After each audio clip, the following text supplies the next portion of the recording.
Tora, ito, tusino. Tusino, ang food nila. Pork, tusino. Tapos, meron silang beef tapa. Yan, beef tapa nila, oh. Tapos, kispilit.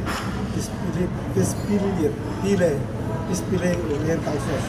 Yan, yung tatlong main course sa breakfast. Yung tatlo. Tapos, yung salad bar pa rin, ganyan pa rin. Walang kaiba. Ang fruits nila, ano to? Pineapple, honeydew lemon, honeydew melon, tsaka boneless watermelon. Boneless kasi walang buto. Boneless watermelon kasi walang buto boneless. Tapos, yung nandito, salad bar. Ano to? Parang salad bar, Parang salad bar. Ganun pa rin. Ano to? Ayan, bacon. Bacon. May bacon.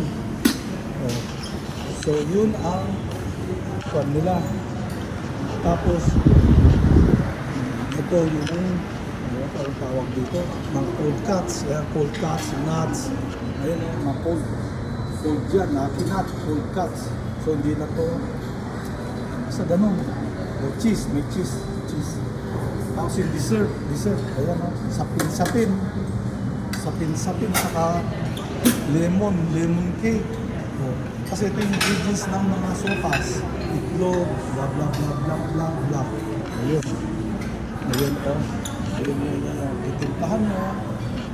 Isa other, timpla muna. Bago kuha ka ng soup, isa other soup muna. Tapos timplahan mo. Usually, ang ginagawa ko, tinitimpla ko muna. Tapos pinipigyan ko ng kalamansi, saka ko lalagyan ng soup. Yun.